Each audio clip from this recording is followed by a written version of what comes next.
কিন্তু আমরা আরেকবার লড়াই করব। নির্বাচন নিয়ে তাল বাহানা চলবে না, অতি দ্রুত নির্বাচনের তারিখ ঘোষণা করতে হবে। প্রয়োজনে কিন্তু আমরা আরেকবার লড়াই করব। আমরা ট্রেনিং জমা দেই না। নির্বাচন নিয়ে তাল বাহানা চলবে না, নির্বাচন নিয়ে কোন ৯-৬ চলবে না, অতি দ্রুত নির্বাচনের তারিখ ঘোষণা করতে হবে এবং বাংলাদেশের মানুষকে গণতন্ত্র দিয়ে দিতে হবে।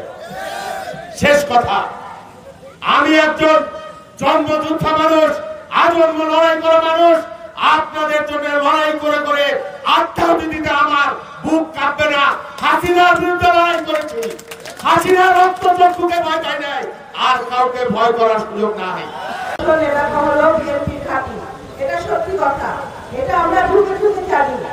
কারণ এই 1979 সালে আমার আব্বা ভদ্রেশ্বর থেকে উনি পালাই নয়, সে তার 14 গোষ্ঠী নিয়ে সে এই দেশ থেকে চলে গেছে। এই বাংলার মাটিতে অত্যাচারী শাসনের কোন স্থান নাই। আমাদের লিডার জনাব তারেক রহমান সবসময় বলতেন হাসিনার পতন অবশ্য কবি। ব্যবস্থা বাকশাল কায়েম করেছিল। প্রিয় ভাইরা, সেদিন কথা বলার কোন সুযোগ আপনারা পিছন থেকে করুন, যার আসন গ্রহণ করুন, মঞ্চে যারা আছেন দয়া করে বসে আছেন আমার সংগ্রামী সালাম গ্রহণ করুন। আসলে বক্তব্য আমি শুধু বলবো, শহীদুল ইসলাম বাবুল ভাই একেবারে উত্তম অঞ্চল থেকে গড়ে ওঠা আমাদের প্রাণ প্রিয় নেত্রী ভদ্র আসনে যে পরিবারের জন্য বিএনপির জন্ম হয়েছে, আমাদের আরেক ভাই ইতিমধ্যে আমাদের পাশে এসে দাঁড়িয়েছেন।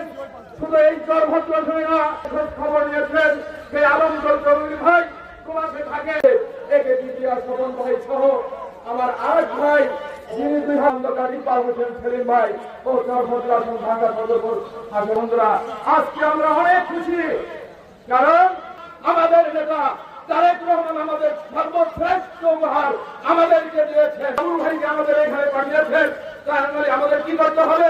আমাদেরকে বাবুল ভাইকে ভোট দিয়ে এমপি নির্বাচিত করতে পারি। আমার বিশ্বাস, আমার আশা। আমাদের বক্তব্য স্পষ্ট, শহীদের রক্তের শোধ করবার জন্য সহযোগিতার